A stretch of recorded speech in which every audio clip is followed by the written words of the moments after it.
এখন সময় হচ্ছে সকাল 9টা, আর এখন থেকে কিন্তু আমি আমার এই কাজকর্মগুলো শুরু করলাম। আর সকালবেলা তো আর্লি মর্নিংয়ে উঠে নিজেদের সকালে রান্নাবান্না থাকে, রনির পাপা বেরোয়, আমার শাশুড়িমা বেরোয়, তো তাদের জন্য কিন্তু আমার অনেকটা সময় বিজি মানে কেটেই যায়। সকালবেলাটা খুব দৌড়ঝাঁপের মধ্যে যাবার। এক একদিন আমার ওরা যদি মনে করে যে না আজকে কিছু খাবো না, ছাতুটা তো কিছু খাবো, সকালবেলায় প্রত্যেক দিন দেখবে রান্না খাবার খেতে ইচ্ছে করে না, যেমন ভাত রুটি এগুলো।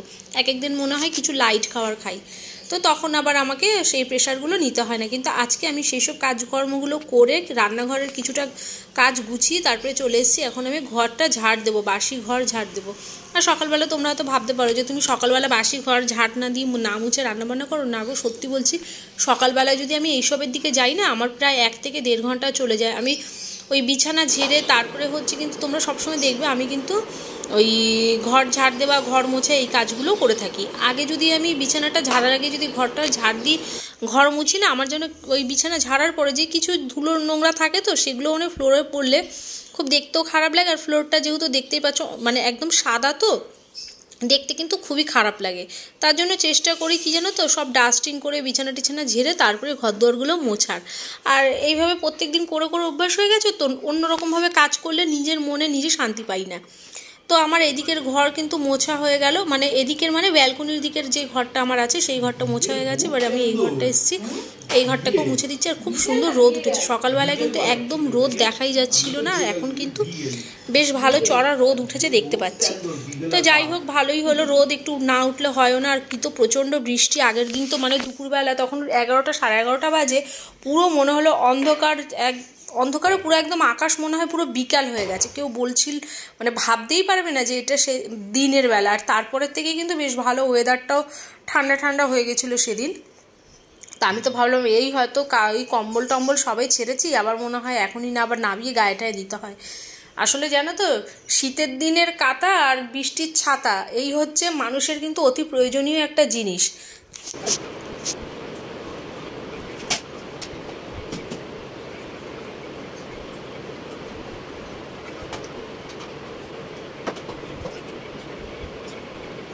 তো ব্যাস বাবা, কমপ্লিট হলো। আর দেখো ঘরটা কি ঝকঝক করছে, একদম ঝকঝকে তকতকে করে কিন্তু আমি ঘর দুয়ার সব মুছে নিয়েছি। আর ভালো লাগে দেখবে সকালবেলাটা ঘর দুয়ার মোছা হয়ে গেলে, বিশেষ করে যদি পুজোটা দিয়ে নিতে পারতাম তাহলে হতো কি বলো তো, একার হাতে তো সব দিকটা আমার সামনে ওঠা সম্ভব হয় না। যে সকালের মধ্যে কিছু কিছু কাজ আমি সকালে করে নিই, কিছু কিছু কাজ বেলার দিকে করি, এইভাবে মিলে মিলেই কাজ করি আমি। মিলে মিলে মানে কি, নিজের সাথে নিজের টাইমের মিল করিয়ে আমি কাজগুলো করি। আমি মন চাইলেই যে সকালবেলা উঠে একদম ঘর দোর মুছে পুজো পাঠ করে তারপরে রান্নার এদিকে আসতে চাইবো, তো পারি না। কেন বলো তো, ওই যে বললাম না। আর ব্যাস, তো এইদিকের ঘর দোর আমার সব কিছু মোছা ধোয়া একদম কমপ্লিট। আর সবাই তো বেরোয় মোটামুটি 9টার মধ্যে, তো সবাই বেরিয়ে যায়। আর ঘরের কেউ যখন না থাকে তখন কাজগুলো করা কিন্তু অনেকটা ইজি হয়ে যায়, আর অনেক সহজও হয়ে যায়। মানে ঘরের সব যারা যারা কাজে কর্মে বেরোনো তারা যখন বেরোয়। আর এই ফুলগুলো আমার মনে হয় চেঞ্জ করতেই হবে। দেখো প্রত্যেকটা ফুলের মাথাগুলো কেমন ভেঙে ভেঙে ঝুঁকে পড়েছে, মানে মেয়ে লাগছে না, ভালো লাগছে না আর দেখতে। তো আমার কিন্তু ঘর দোয়ার মোছা টোছা সবই কমপ্লিট। এবার আমি যাব রান্নায়। আর রান্না আজকে করব পাবদা মাছ, আর আগের দিনের ওই গাংমোরলা কেটে রেখেছিলাম ওই মাছ, ওগুলোকে সব বের টের করে রেখে দিয়েছি। নুন হলুদ এখনও আমার মানে মাখানো হয়নি। তো ওই এখন যাই রান্নাঘরে গিয়ে এই রান্নার প্রস্তুতি করি। আর আজকে না একটু শরীরটা আমার যার জন্য মনে হয় এরকম লাগছে। আর এরপরে তো গরম পড়ে যাবে। আর কালকে কী বৃষ্টি বৃষ্টির জ্বালা একদম মাথা খারাপ হয়ে গেছিলো। আর এই যে আজকে পাখা চালিয়েছি, তার কারণ হচ্ছে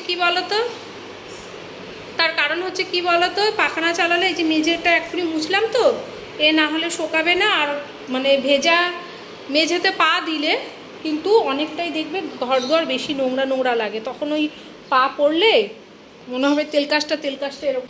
তো এদিকে সব রোদে টোদে দিয়েছি। কালকে বিছানার চাদর টাদরগুলোকেও তুলবো, আজকে আর তুলবো না। তো এগুলোকেও কাঁচা ধোয়া করতে হবে কালকে। প্রত্যেক দিন কিছু না কিছু এক্সট্রা কাজ থেকেই যায়। সোফার কভার তুলে দিয়েছি ধুয়ে দেবো বলে, আর অনেক জামা কাপড় রয়েছে, এগুলোর আজকে ভাঁজ করবো না, সব কেচে ধুয়ে তারপরে কালকে একবারে ভাঁজ করবো, করে জায়গায় সেট করে দেবো। আর চলো এবার তো রান্নাঘরে চলে এসেছি, তোমাদেরকে একটু দেখিয়ে দিই রান্নার কী কী আয়োজন। এটা হচ্ছে সংসারের সবথেকে একটা দায়িত্বপূর্ণ বড় কাজ, গুরুত্বপূর্ণ কাজ বলতে পারো। মানে এখানটায় অনেকটা সময় কিন্তু লেগে যায়।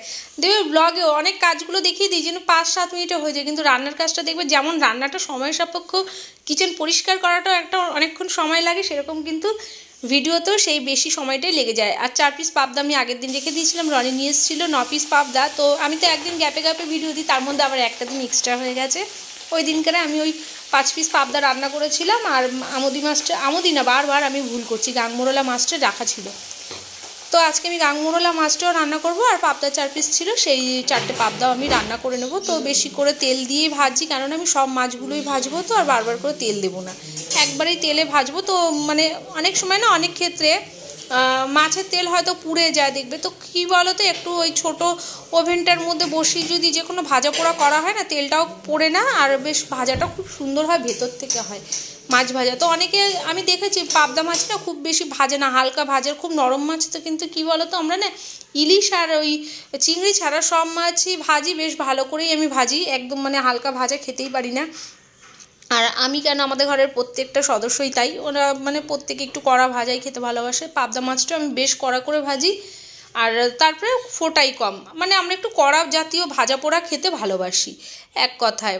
তো চলো, এখন তো রান্নার প্রস্তুতি করতেই হবে। আর এদিকে আমি এখন পেঁয়াজ কাটছি, আর আজকে আমি ওই করব, পেঁয়াজ দিয়ে হচ্ছে গাংমোরলাটা রান্না করব, পেঁয়াজ আলু টমেটো দিয়ে। আর পেঁয়াজের এত ঝাঁজ যে আমার চোখ জ্বালা পোড়া করছে, আমার তাকাতে পারছিলাম না। তো এইদিকে দেখো দুটো দুটো করে ভেজে নিয়েছি, 4খানা মাছ আমার ভাজা হয়ে গেছে। আর ব্যাস, পাবদা মাছটা আজকে পেঁয়াজ রসুন টসুন কিছুই দেবো। এর আগের দিন সর্ষে কাজু পোস্ত তারপরে হচ্ছে এসব দিয়ে আমি করেছিলাম, তো বেশ ভালোই লাগছিলো। তো চলো এবার আমি এই গাংমোরলা মাছগুলোকেও ভেজে নিই এক এক করে।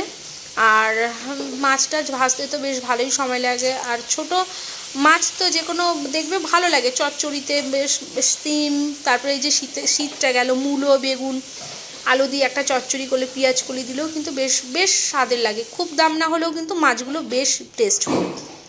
আর এখানে ভাতও আমার হয়ে গেছে। আর এবারে জানো তো, চালটা এমনই, বেশিক্ষণ ফোটালে না কেমন যেন চালের ভেতরটা দিয়ে মানে চাল ডবল ডবল ভাত হচ্ছে, মানে ফেটে যাচ্ছে। আর নরম হলে না কেমন জল জল থাকছে, মানে নতুন চালের ভাত তো ওই জন্য হয় না। পুরনো চালের ভাত রান্না করলে কিন্তু খেতেও টেস্ট হয় আর ভালো লাগে। আর এই চালটা আমি পরে বুঝতে পেরেছি বেশ একটু শক্ত শক্ত নাবিয়ে অনেকক্ষণ উবুর দিয়ে রেখে দিলে তবেই গিয়ে ভাতটা একদম পারফেক্ট হয়। আর ব্যাস, এবার সবজিগুলো ধুয়ে নিই, যা যা কেটেছিলাম।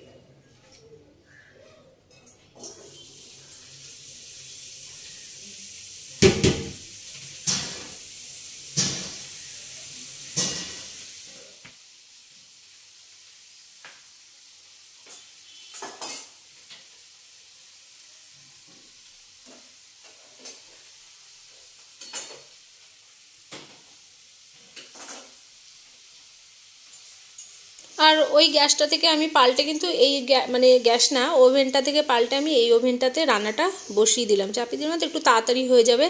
আর দেখো আমি কিন্তু আর তেল টেল দিইনি, যা তেল ছিল ওর মধ্যেই কিন্তু 2 রকম মাছ ভেজে আবার ওর মধ্যেই আমি আলু পেঁয়াজটা দিয়ে দিলাম। আর এই তো পরিমাণ মতো নুন হলুদ দিয়ে একদম সোজা পদ্ধতিতে এই রান্নাটা ভীষণ ভালো লাগে। এই রান্নাটা যখনই করি না কেন বেশ ভালোই হয়। আর আলুগুলো এরকম একটু মাছের মতো মানে সাইজের করেই কেটেছি আমি। আর তার মধ্যে পেঁয়াজগুলো দিয়েছি, পেঁয়াজের পরিমাণটা একটু বেশি করে দিয়েছি। তার মধ্যে একটা বড় সাইজের টমেটো আমি দিয়ে দিচ্ছি। আর এখন টমেটো কিনে কি শান্তি, কি বলবো, এতটা দাম কমে গেছে টমেটোমের, মানে যখন ইচ্ছা যতটা ইচ্ছে আমি ব্যবহার করতে পারছি। আর টমেটো ছাড়া আমি রান্না করতেই পারি না। আর আমার টমেটো ভীষণ ফেভারিট, আর আমি তরকারিতে দিও বেশি যে কোনো রান্নাতে। তো আর এরপরে তো দাম বেড়ে যাবে, তখন আর কি করব। আর মানে 70 টাকা 80 টাকা 100 টাকা অবধিও কিন্তু টমেটো হয়ে যায়। তো তখন পরিমাণে খুবই কম খাওয়া হয়, মানে খাওয়া হয় কিন্তু একটু কম দিই, কেন গায়ে লাগে তখন ওই 70 টাকা 80 টাকা দিই টমেটো তো। আর আমি এই যে সাইডে একটু ধনের গুঁড়ো জিরের গুঁড়ো গুলে রেখে দিয়েছিলাম, আর কাঁচা লঙ্কা তো চিড়ে চিড়ে দিয়েই দিয়েছি ওপর থেকে, তোমরা দেখতেই পাচ্ছ। এবার একটু নাড়াচাড়া করে, কেন ওই গুঁড়ো মশলা দিয়ে রান্নাটা করছি তো কোনো রকম কিন্তু আদা রসুন আমি দিইনি। তো সামান্য পরিমাণে একটু জল দিলাম, দিয়ে কিছুক্ষণের জন্য ফুটতে ছেড়ে দেবো।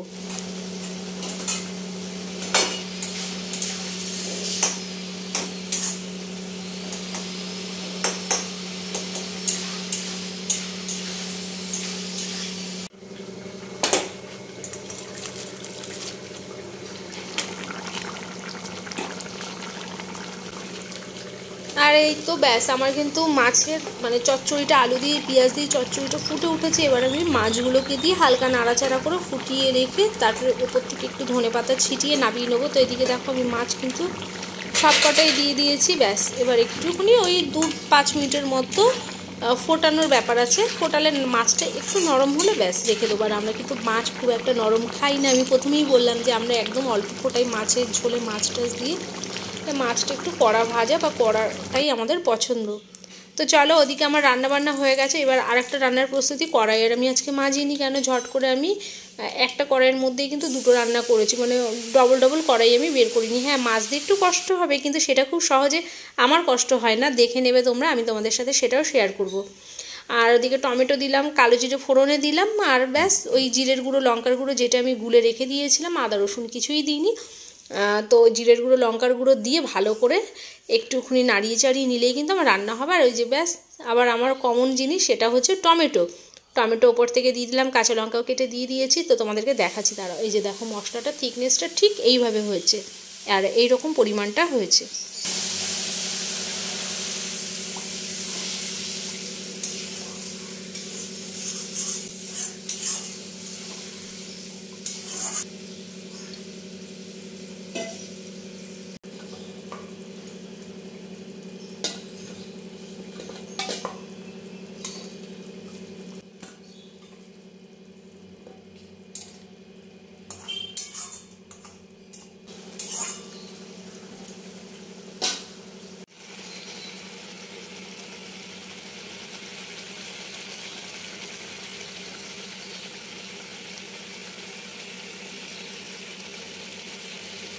তো আমার রান্নাবান্না কিন্তু কমপ্লিট। আর যা টুকটাকি বাসনকোসন ছিল সেগুলো আমি সব মেজে নিয়েছি। এবার আমার ওই কড়াইটা মাজতে হবে, ব্যাস তাহলেই আমার কিন্তু কাজ অনেকটা শেষ হয়ে যাবে। আর তার সাথে সাথে কিন্তু এই গ্যাসের মানে স্ট্যান্ডগুলো যেগুলোতে রান্নাবান্না হয় ওগুলোকেও মাজবার। পরের দিন তো শনিবার মানে স্যাটারডে, তো তার জন্য কিন্তু আমি আগের দিন অনেকগুলো কাজকর্ম আমি আগাম এক্সট্রা করে রাখি, নাহলে সকালবেলাটা আমার খুব একটা সুবিধা হয় না, মানে অসুবিধার মধ্যেই পড়তে হয়।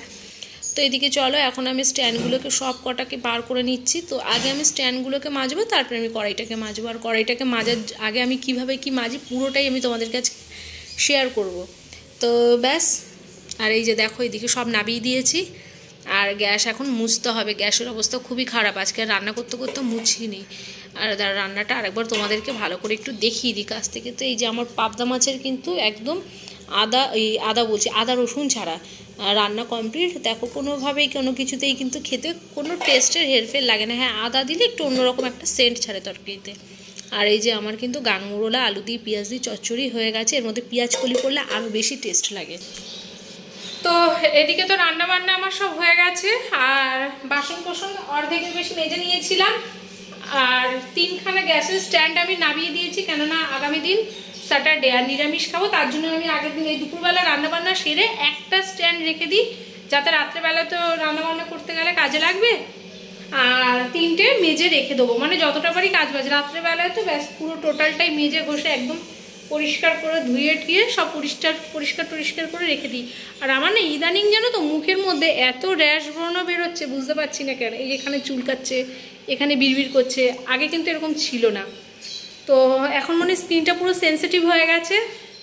দেখা যাক কী করে কি মানে ঠিকঠাক করা যাবে। আর কিচেনটাকে এখন পরিষ্কার করতে হবে, ঘর দোয়ার তো মোছা হয়েই গেছে, ঝাড় দেওয়া হয়েই গেছে। তো চলো এরপরে আবার কাজগুলো করবো। আর ব্যাস এখন এমন কিছু বেলা হয়নি, এখন কিন্তু বাজে বেলা 11টা। আর তার মধ্যে আমার রান্নাবান্না কমপ্লিট হয়ে গেছে, ঘরের তো ঝাড় মোছা সবই হয়ে গেছে, মানে ঝাড় দেওয়া মোছা সব কিছুই কমপ্লিট হয়ে গেছে। আর এইদিকে দাঁড়া, আমি তোমাদেরকে না কেটে দিতে পারতাম জানো তো, আমি ফোন স্ট্যান্ডে সেট করেছি আর আমার ফোনটা এইভাবে পুরো হেলে গেছে। তো ভাবলাম যে চলো দেখা তো যাচ্ছে যতক্ষণ না, তখন আর কেটে কী লাভ হবে। আমি তো বাটি করে করে জল দিচ্ছি, আর এর মধ্যে আমি কিন্তু লাইজল দিয়েছি, ফিনাইলও দিয়েছি, নাহলে আঁশটা গন্ধ ছাড়ে। আর এবার আমি এইটাকে একদম ড্রাই করে মুছে নেবো স্ট্যান্ডটার সাহায্যে।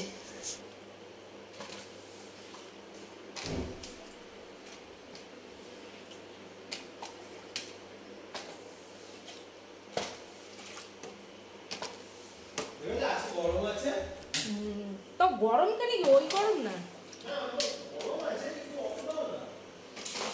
গরমের দিন তো চলেই আসলো, গরম তো পড়বেই।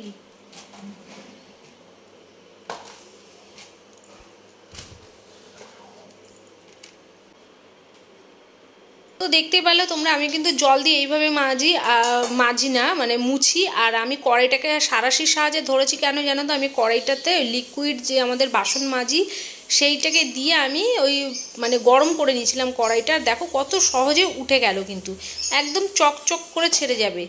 আর আমি কিন্তু এইভাবেই হচ্ছে সব মানে পুড়ে গেলে কড়াই টড়াই যাই পুড়ে, কড়াইটা বিশেষ করে কড়াই আগে আমি সিলভারের চাটুতে হচ্ছে রুটি টুটি করতাম, পরোটা করতাম, তখন তো কি মারাত্মক পুড়তো। আমি তাই ভাবি ওই চাটু আমি কিন্তু এইভাবেই মাজতাম। তো তাতে কি হয় জানো তো, অনেকটা সময়ও বেঁচে যায় আর খুব সহজে দাগগুলো উঠে যায়, মানে তেলের পোড়ার যে দাগগুলো। শুধু গ্রামের লোকেরাই কি কায়দা জানে, মাটি লাগিয়ে হাঁড়ি কড়াইয়ের মধ্যে উনুনে বসে রান্না করে ওনারা দেখান খুব সহজে উঠে যায়।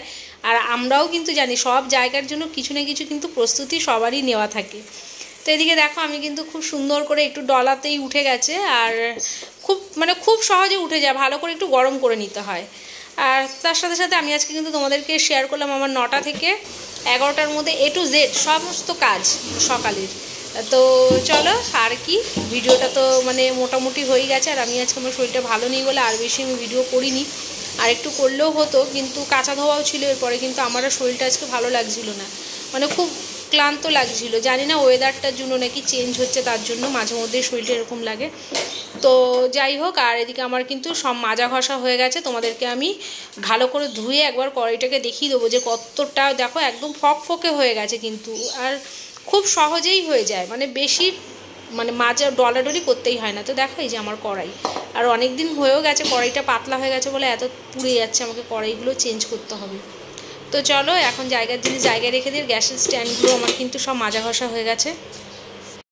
আমার রান্না বান্না কিচেন পরিষ্কার একদম টিপটপ করে দিয়েছি, পুরো ক্লিন একদম একদম টিপটপ। এদিকে রান্নাবান্নাগুলো সব গোছানো রয়েছে, ব্যাস এবার একটু বসবো, তারপরে কাঁচা ধোয়া করবো, স্নান করব। আর দুপুরের মতো এই অবধি কাজগুলো আমার এখানেই কিন্তু সমাপ্ত।